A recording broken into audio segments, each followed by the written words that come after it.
Good morning. This is a City Planning Commission public meeting held at NYC City Planning Commission hearing room, Lower Concourse, 120 Broadway.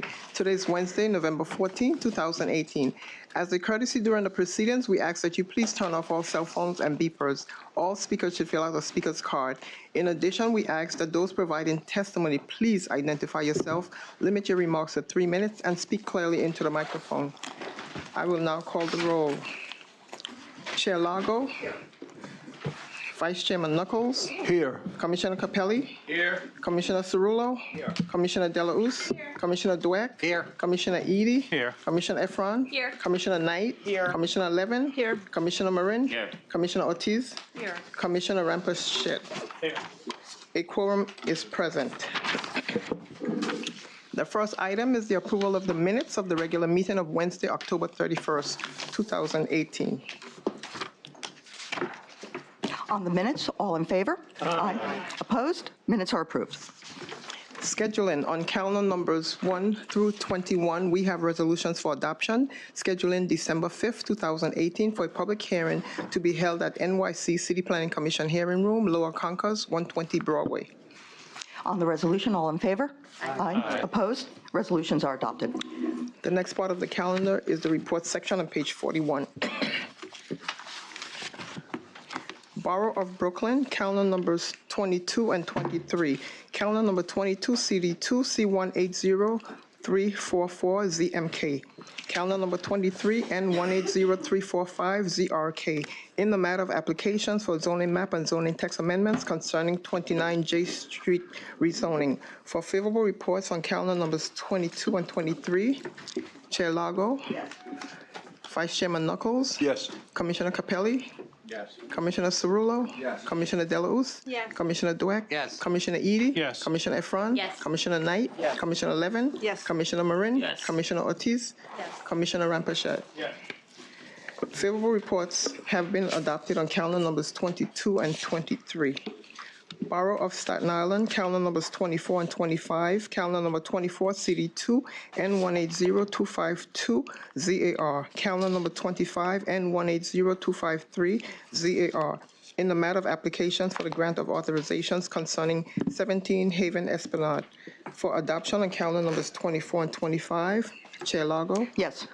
Vice Chairman Knuckles. Yes. Commissioner Capelli. Yes. Commissioner Cerullo. Yes. Commissioner Delausse. Yes. Commissioner Dweck. Yes. Commissioner Edie. Yes. Commissioner Efron. Yes. Commissioner Knight. Yes. Commissioner Levin. Yes. Commissioner Marin. Yes. Commissioner Ortiz. Yes. Commissioner Rampershed. Yes. Calendar numbers 24 and 25 have been adopted.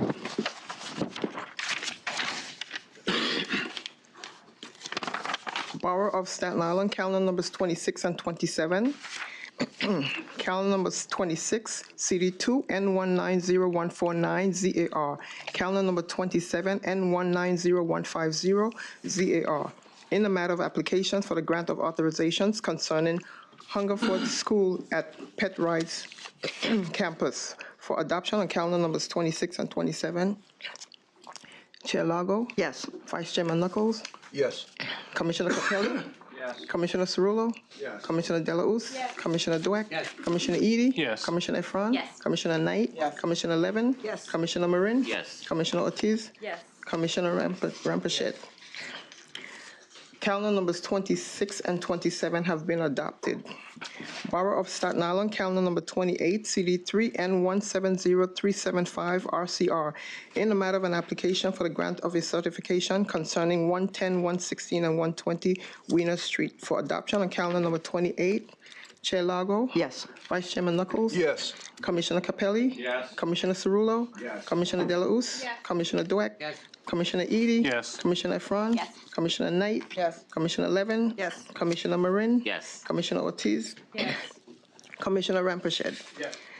Calendar numbers 28. Calendar number 28 has been adopted. Borough of Staten Island, calendar number 29, CD3, N190001, RCR. In the matter of an application for the grant of a certification concerning 47 Foreman Street. For adoption on calendar number 29. Chair Lago. Yes. Vice Chairman Knuckles. Yes. Commissioner Capelli. Yes. Commissioner Cerullo? Yes. Commissioner Delauss? Yes. Commissioner Dweck? Yes. Commissioner Edie? Yes. Commissioner Efron? Yes. Commissioner Knight? Yes. Commissioner Levin? Yes. Commissioner Marin? Yes. Commissioner Ortiz? Yes. Commissioner Rampachet? Calendar number 29 has been adopted. The next part of the calendar is the public hearing section on page 48. Borough of the Bronx, calendar numbers 30 and 31. Calendar number 30, CD 12, C180083ZMX. Calendar number 31, N180084ZRX. A public hearing in the matter of applications for zoning map and zoning text amendments concerning the East 241st Street rezoning. We will have a 10-minute presentation by the applicant team comprised of Richard Lobel, Jonathan Seplowitz, and Emmanuel Demori.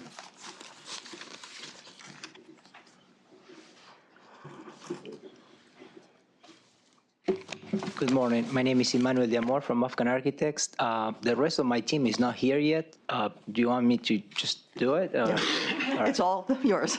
All right, great. Good morning. Thank you for having us here.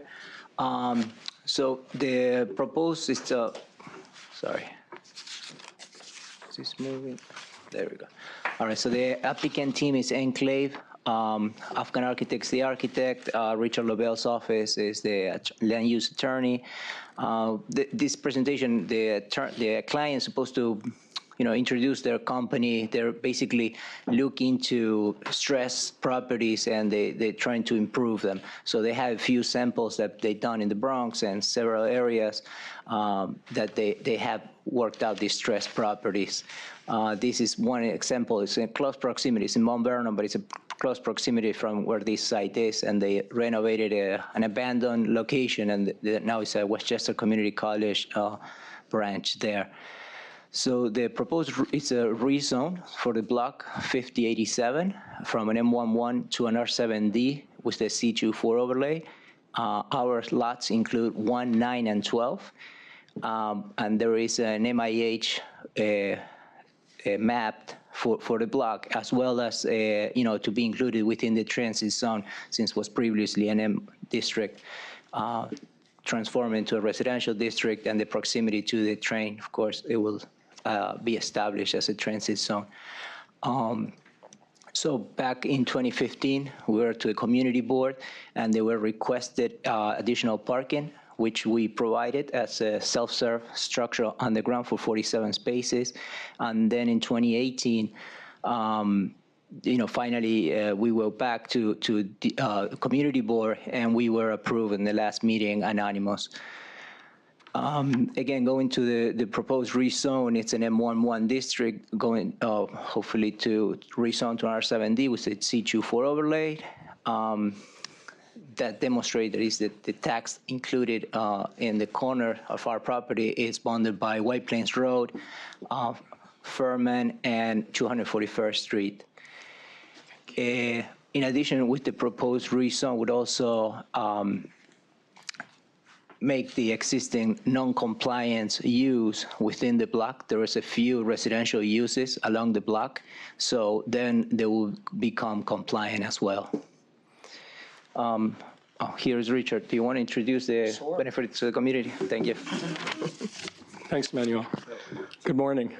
So the proposal was well vetted with local community members and was the subject of many meetings with the community board as well as other stakeholders. So the building right now will provide, affordable units to the community as well as local retail space. This is something that was discussed in detail with the local community. Many of the local retail shops along this corridor are not desirable in terms of what it offers local residents. And so there were many ideas that were thrown out at the community board with regards to what type of retail would be desirable. So this is really going to be a high quality building offering, contiguous approximately 24,000 square feet of retail space.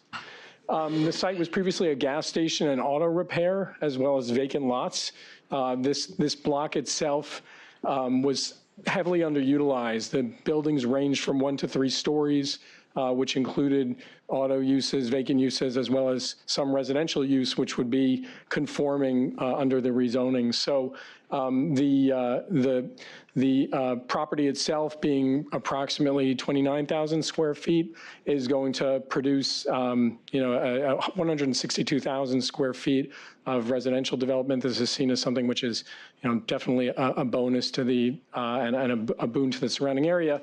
Of course, as we'll discuss later, the affordability was key in the discussion points with the local community, being a 100% affordable building.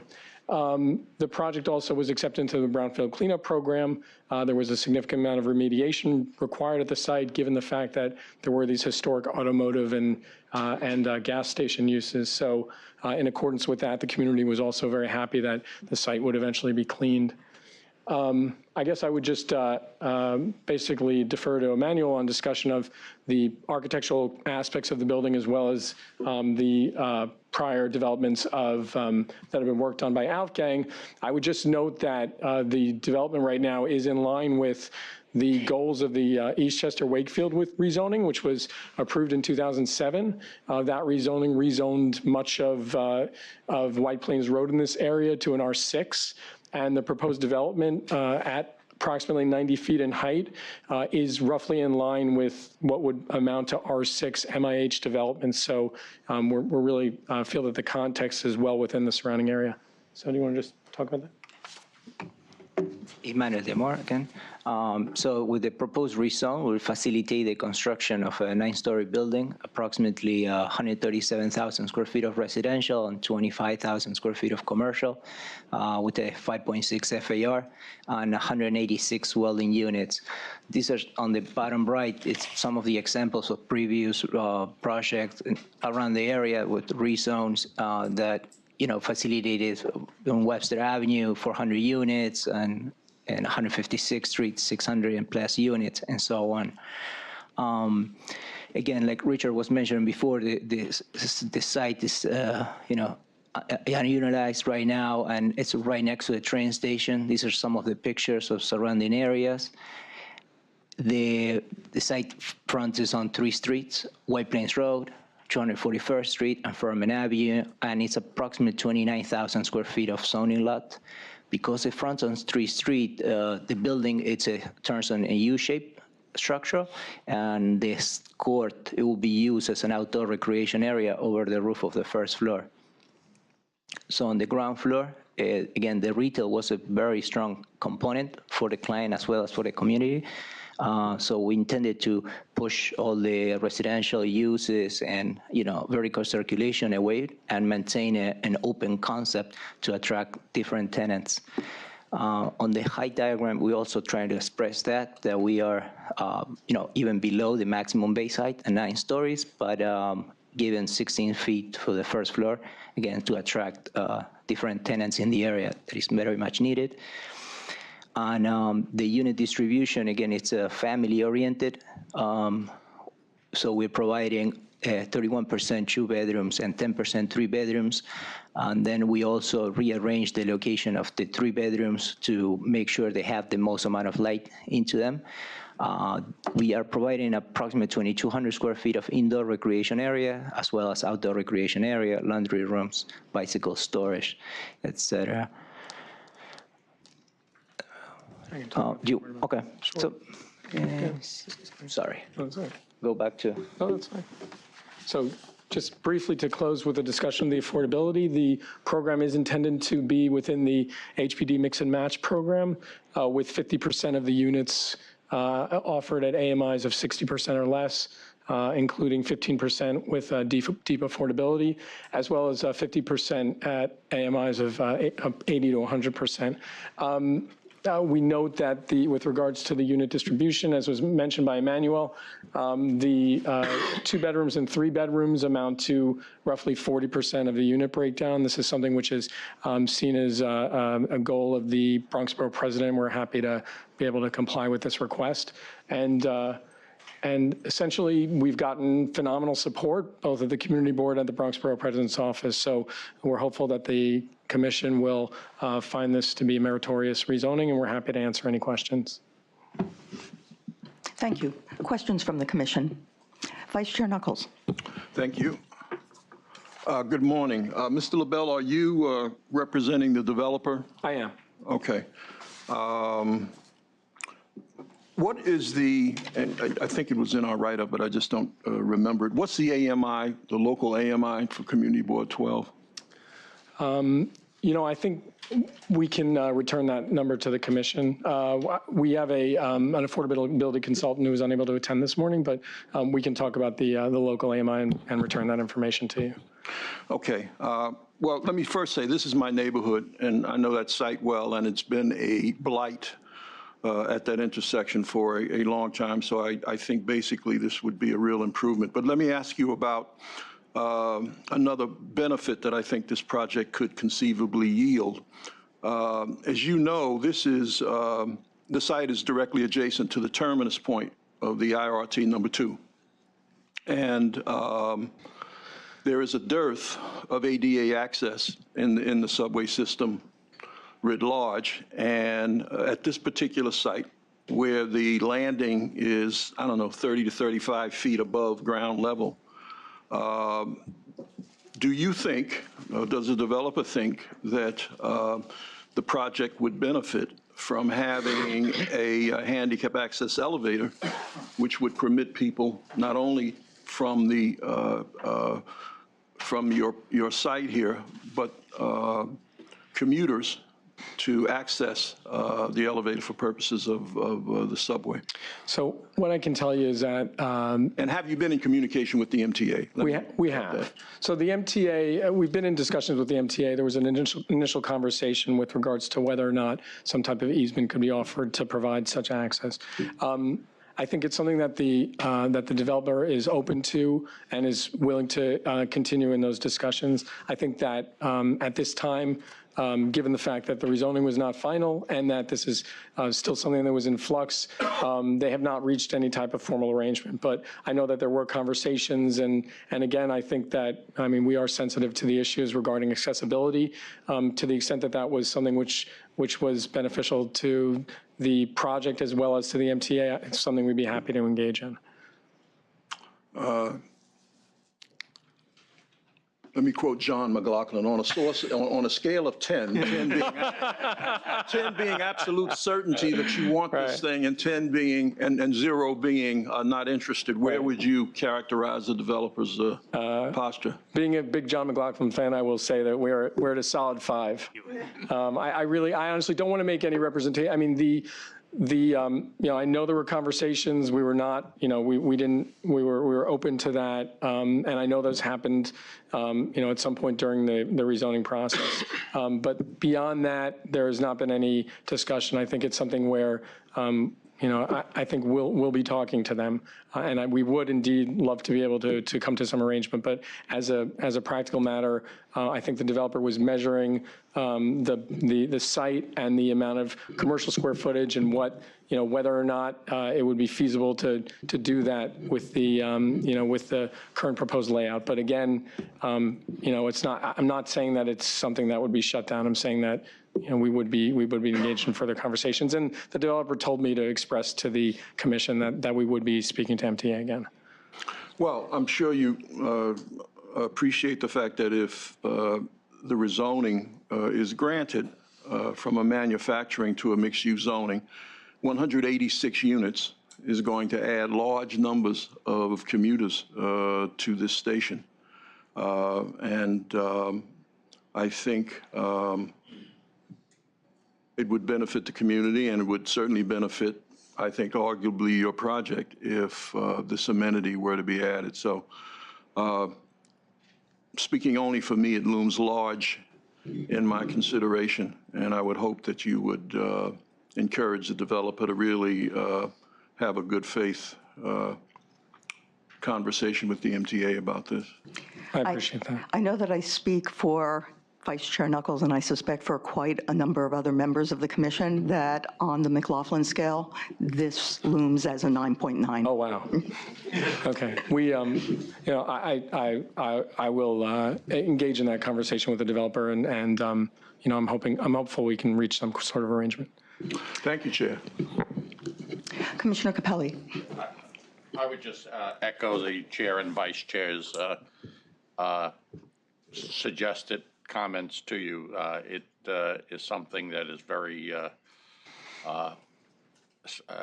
important in my deliberations. Thank you. Commissioner Deleuze. Hi, how are you? Good. Just a couple questions. Well, so the AMI, according to the Furman Center report, is 52,390. So that puts it between 50 and 60% of area median income. Do you have a slide that does the breakout of the affordability by bedrooms as well? Yeah, okay. Right. Yeah, you do. Okay, great. You can just leave that up. Okay, thank you. Sure. Okay, so basically 50% of the project would be above the local community AMI based on the mix and match Right, program. and I believe that that notation on the bottom scale demonstrates what the percentage is at 60 AMI and below. Gotcha. And the community board was comfortable with mapping both option 1 and 2 and the affordability levels, despite the incongruence, if you will, between what the local AMI is and what this project might be delivering? They were. There was a very thorough conversation with the community board around AMIs. We discussed unit breakdowns and AMI levels. I think part of the feeling was that the Wakefield Eastchester rezoning took place in 2007. It rezoned approximately 14 blocks along this corridor, and that given the rezoning to an R6 with the commercial overlay, mixed-use development and particularly residential development was largely, did not take place here. And so this was we're involved in many rezonings. This was an exciting prospect for the community board. This is a gateway to the local area. It is what we feel is a transit-rich area. It's an area where the community board expressed that in the past there have been problems with drugs, crime, prostitution, and so they view this as a net positive.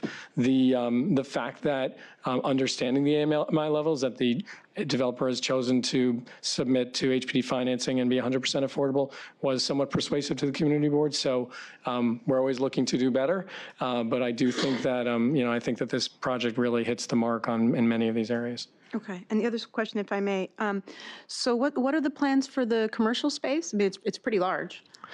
Yes, there was a lot of discussion in the community, particularly along the lines of what is now found in that area being primarily dollar stores and retail, which may not be of sufficient quality. And so the developer is, of course, open to high quality commercial development. I know that there's been discussion of a food market. That's something to which the developer is open to. The community board, we all talked about the fact that they recommended a Barnes & Noble, which we all were kind of wistful over the idea of a large bookstore here. But I think the truth is that, this is, you have about 24 to 25,000 square feet of retail at this space. And we anticipate really just high quality retail here. Trader Joe's would be nice. Commissioner Efron. Thank you. Again, I think we're all interested in the access, but additionally, that speaks to a security concern about this site, considering that it has been, as you say, subject to some serious concerns of the neighborhood. And are there any security measures along the elevated that you would like to share with us, lighting or other means of providing even better than just a building there? Well, absolutely. So there is, that walkability component that, the project is going to bring, that natural light always on. So that's going to create a, sense of safety at the sidewalk level immediately. But there will be security cameras, and there is the residential entrance on Furman as well, with lighting on the facade of the building as well as a canopy. Is there a residential entrance on the elevated side? On Furman. Yeah. On Furman is the residential entrance. Oh, it is the resident, and the commercial's on the other side. The commercial, it's on White Plains Road and East 241st Street. Thank you. Other questions? Okay, well, those are the only people who have signed up to speak on this matter. If there's anyone else present, now would be the time to come forward. Okay, the public hearing is closed. Thank you, Chair. Thank you, Commissioners. Okay. Borough of Brooklyn, calendar numbers 32 and 33. Calendar number 32, CD3, C180229ZMK. Calendar number 33, N180230ZRK. A public hearing in a matter of applications for zoning map and zoning text amendments concerning 895 Bedford Avenue rezoning. Before we begin this next presentation, I just want to acknowledge that we are joined by a group of students from NYU's Planning School, so welcome. I hope that some of these other hearings might be a little bit more lively so that you can get a sense of what a typical day is for the commission. And with that, Eric Palatnik. Yeah, I'll try to be lively, and I have 3 minutes, so you're going to hear me talk really quick. Good morning. Good to see everybody on the eve of Thanksgiving. We're here for a well-supported application at the corner of Bedford and Willoughby in Brooklyn, in a fantastic neighborhood, to change it from an M1 zoning district to an R7A with a C24 overlay. And we believe by doing this, we know by doing this, we'll create 36 units of housing, 11 of which will be affordable. And I know when the review session came up yesterday, there was a question about why there was so much opposition at the community board. There wasn't so much opposition to the building. The building was phenomenally well received. We worked with them for over a year on it. There was talk about jobs. This community wants jobs, and they want involvement in the construction of the building. So we engaged with them, and we've been working with an organization called By the Numbers, and this developer owns a lot of properties in Brooklyn, and are doing a few right now, a few projects, and they're committed to working with them on this project as well as on others. So I know that came up yesterday. This is the property here. It is currently an active gas station. It's a Shell gas station. The company, the family that owns it is Bill Wolf Petroleum. They own all the Shells in New York City. This site is severely underperforming, which is why we're asking you for the zoning change. The block that it's on is really a vestige of the old manufacturing district that used to be there. The building on the far right is an office building, but that happens to also be a client of ours that has supported this application and may one day change it to residential. And also along the block front, there are other residential uses. To give you an idea here of the zoning, in the middle here you could see is our project area, but you see there's an R7A wrapping all around it. So we're really a nice natural extension of what's around us. We're not asking for anything different. We're popping right into the existing fabric of the neighborhood. What's most interesting about this project is it's at the corner of a zoning map. So the zoning map, you're going to see 3. It's just showing you it's 4. It's at the corner of all 4. I've never had a project like that before when you get into the corner of the zoning map, all 4. This shows you the zoning district, again, fitting right in the fabric of the area. Some pictures in the neighborhood. You can see the taller buildings around us here we're going to fit right in with. Again, you see on the left side is the R7A district, on the right side is us. And to just click through, I'll take you right to the end to give you an idea of the imagery of the building. I'll talk about the affordability. We're mapping option 1 and 2. That's with the idea that in the future, other properties that are around us may want to be at 1 or 2, but we're proposing option 2, which is 30% of the units at 80% to AMI, and that was well vetted with the community board and supported. And our affordability consultant is here to go through some numbers if you'd like. And the plans to take you through, you've seen imagery of the building. You can't really see much from here, but suffice it to say that there's 36 units, and this gives you a much better image of what the building will look like. This is the back of it. This is a lot of talk at the community board about making sure the facade wrapped around with the same facing materials. So you see the brick in the rear, and there's a courtyard. This is a sample of the bricks. Again, the facade discussions came up a lot at the community board, and this is what we've assured them we're going to be building with, and Brian Newman, the project architect, is here. These are photographs of some of their other developments. They are new to building residential. I'll click right through, and I'll stop at the end. Thank you. Questions for Mr. Palatnik? Okay, thank you. Thank you for your time. Oh, I'm sorry. Commissioner Deleuze. Since you brought the slides on the affordability levels and you have your affordability consultant here, I might as well ask you, do you mind going back and walking us through the number of the breakout of the units? I'd be happy to. I'd be even more happy if you would allow me to allow Tim Hensey, who signed up to speak, to come up and speak and walk you through, because he's the expert, if that's okay. That's up to the chair. Yep, he's the next speaker. Okay. Any other questions for Mr. Palatnik before we No. say goodbye?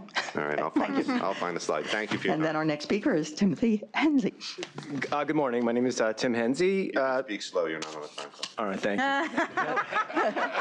you. No, he is on the time clock. All right, sorry, no, don't take it away from me.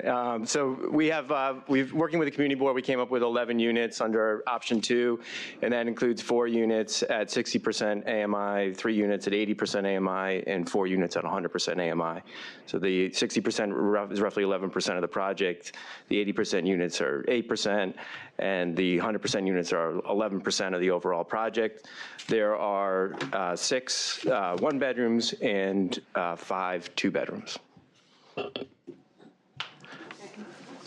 Is that the end of your testimony? That's it. I was sorry. just responding to your question. Commissioner All Jealous. right, what are you estimating markets at in terms of rents for this area? Market rents, we're at, I believe, about $45 a square foot. So the one bedrooms would be about $2,500, and the two bedrooms would be $3,400.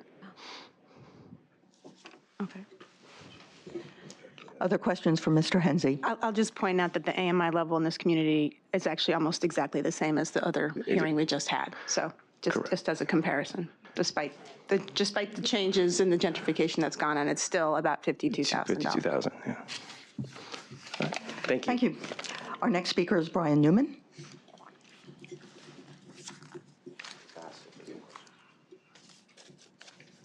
Good morning, Brian Newman, project architect. I'm simply signed up in case there are any questions regarding the architecture of the project. I don't anticipate adding anything at this time unless there's any questions. Questions? Thank you. Those are the only people who have signed up for this public hearing. And as always, if anyone else would like to speak, please come forward. The public hearing is closed. Borough of Manhattan, calendar number 34, CD1, C180439ZSM. A public hearing in the matter of an application for the grant of a special permit concerning 51 White Street. Our first speaker will be Jason Friedman. Hello, good morning. Good morning. My name is Jason Friedman. I'm the preservation and zoning consultant for this project. The applicant, 51 White Street, is seeking certification for special permit at 51 White Street to enlarge by 2 stories on the roof and add a new floor between the existing first and second floors at the rear of the building. The site is located in a C6 2A zoning district, 1/2 block east of Broadway and less than 100 feet away from the corner of Franklin Place. The surrounding area is characterized by mixed-use buildings with a majority of building heights of 5 to 7 stories, and the area is well served by public transportation. The site is a rectangular 100-foot deep by 39-foot wide interior lot on the south side of White Street between Franklin Place and Church Street. White Street is a narrow one-way street. The building has been vacant since 2016. Previously, it was occupied by Max Delivery, which was a retail store on the first floor, cellar and subcellar, and residential market rate apartments on floors 2 through 5. The building had a total of 12 apartments for rent prior to the sale and beginning of construction. The building was constructed in 1858, and the fire escape and storefront on the building were not original to the building. The site is located in the Tribeca East Historic District, and the Civic Center Synagogue is on the west side of that, is an irregular street-walled building that's not contributing to the landmark district. Next to the east of the building is 55 White Street, which is a 7-story primarily residential building that was converted from a mixed-use building similar to the other buildings in the 19th century in the area, 19th century buildings in the area, and this was done when the zoning was C6-4 and prior to becoming C6-2A and a contextual district. We're proposing a 2-story vertical enlargement.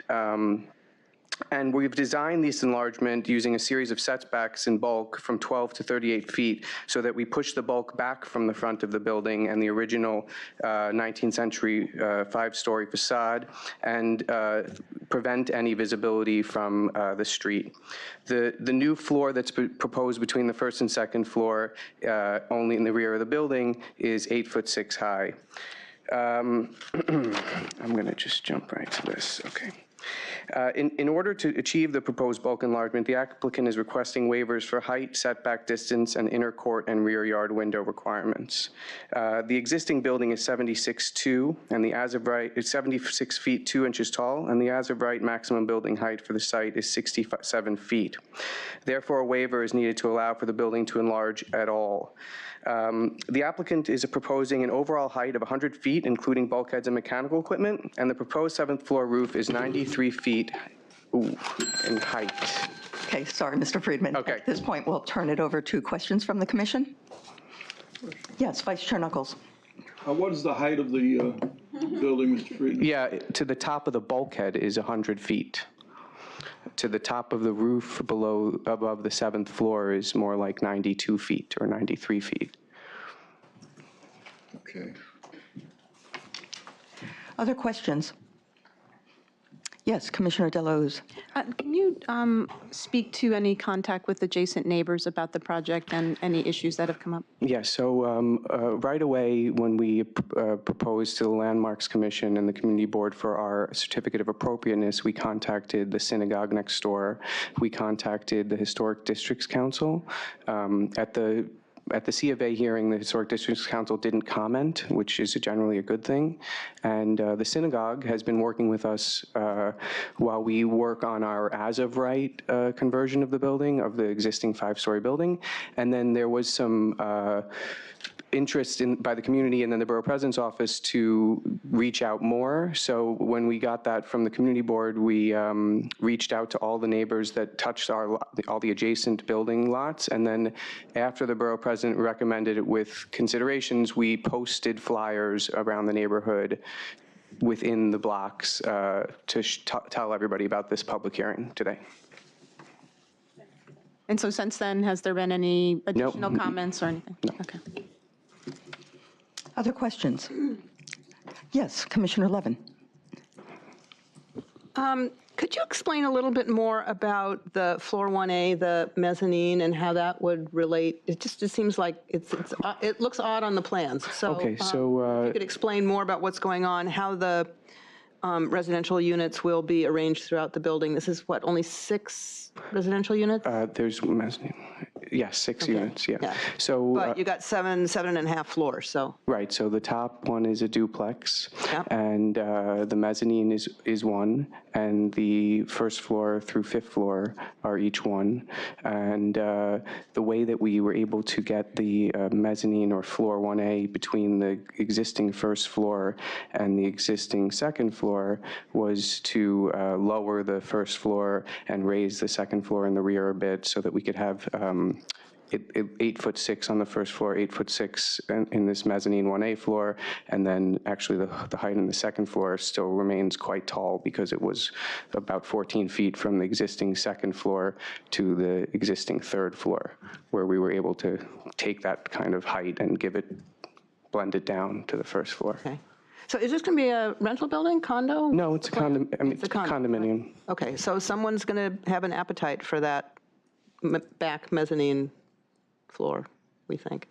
It's not really a preservation. I hope. Not a preservationist issue, but still. I hope so, Yeah, you know. okay. It should be a success. Actually, and I guess I have 2 other questions that left over from the review session, if that's okay. And I think you mentioned this at the beginning of your presentation. Did your client buy this building vacant? It was delivered vacant, yes. Okay, And the so- apartments were like listed on, Street Easy as full market rate apartments. It's probably still on there, in fact. Yeah, but the deal was a vacant building. And you got a vacant building? Absolutely. Yeah. Okay. And then my last question has to do with the wall that's adjacent to the synagogue. Yeah. And the fact that the synagogue sets back a bit, so there will permanently be kind of a raggedy edge between the synagogue and your building, and whether you've had any discussions with the synagogue about perhaps sprucing that up a bit. So kind of taking it back to the certificate of appropriateness hearing, I had spoke on the idea that we are actually raising the parapet of that wall, that west wall. And what's interesting about that west wall is it's actually, the wall that you see is not even our property. It's the old wall of the 5-story building that did stand there. It's almost a double wall. However, since we're going to be extending the wall up and covering that in a like stucco material, we're hoping that it's going to accentuate the irregular street wall in a kind of form versus field. By extending up that stucco, any view of that you'll see against the stucco instead of more against the sky. And we want it to be beautiful. So we will come back, or we can give you some more information about how we can work with the synagogue to make it beautiful, even though it's not our wall. Okay, and are they amenable to that? I don't know, but I think they'd like anything that makes it more beautiful.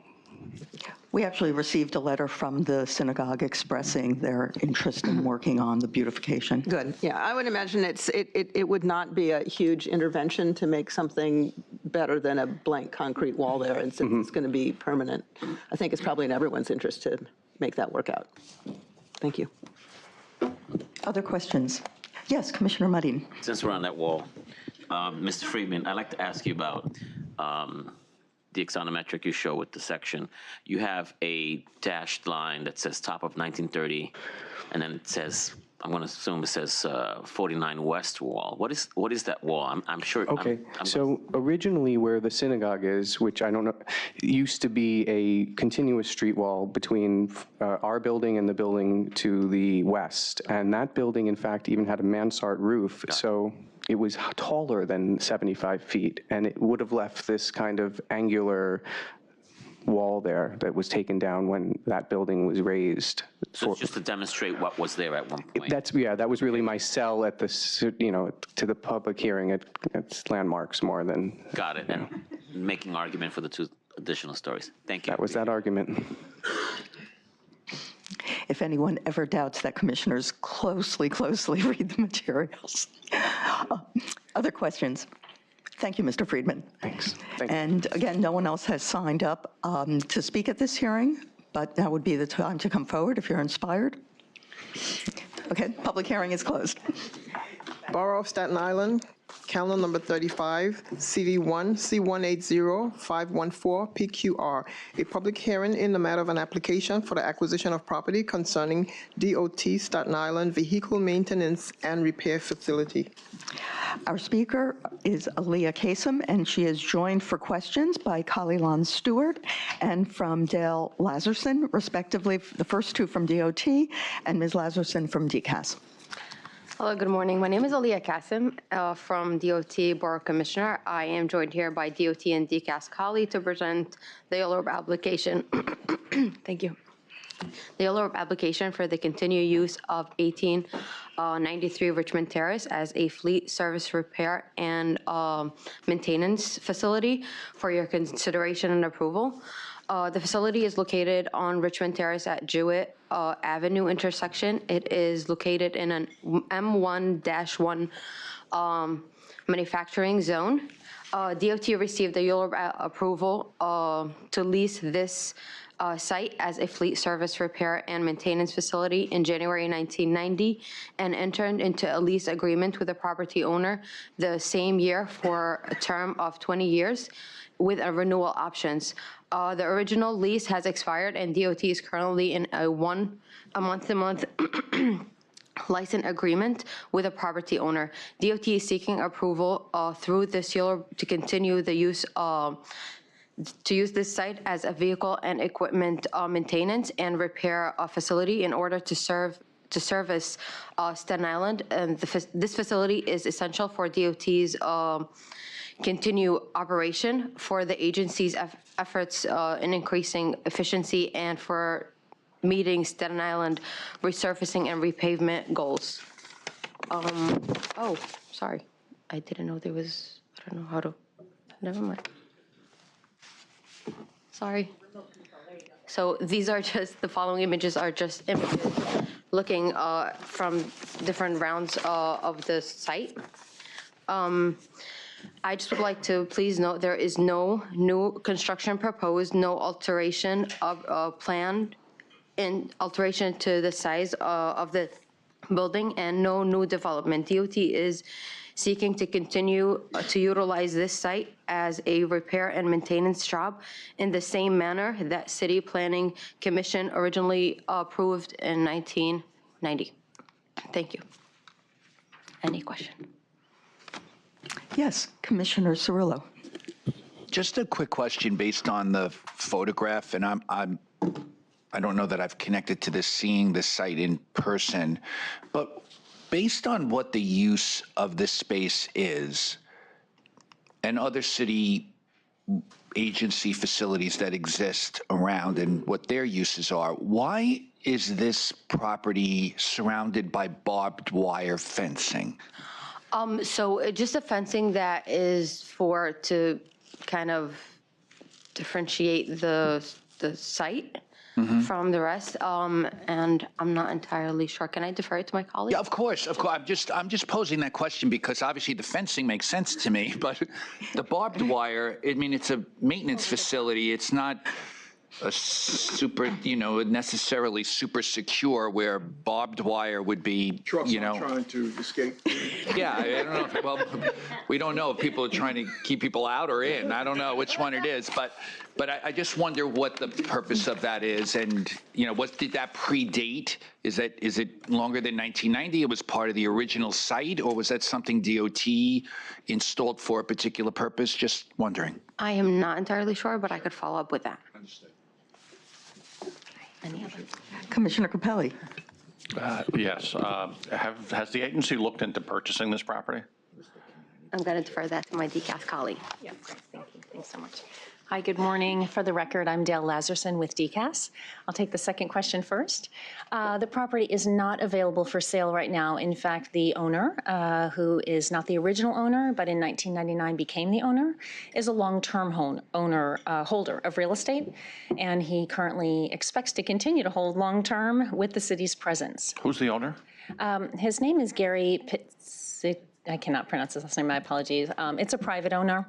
He's based out of West Palm Beach. It's an investment property for him. And he's not interested in selling right now. Having said that, for the purpose of ULURP, we are always interested in securing sites under purchase for critical city services, including this one. So should the opportunity ever present itself, having the commission's approval, unlimited duration for an acquisition and fee would be greatly appreciated, because should that opportunity present itself, having to re-secure ULURP could cause a risk to the chance of our ability to grab the property, but not at this time.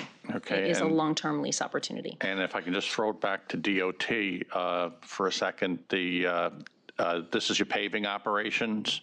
It is essentially a repair facility for it. Correct, sir. Now, you're adding to the traffic on Richmond Terrace there by bringing these trucks in and out, and Richmond Terrace is heavily trafficked by trucks and has become one of the major arteries. Is there any thought to increasing the paving schedule for Richmond Terrace from Mariners Harbor to St. George, which is always badly in need of repairs?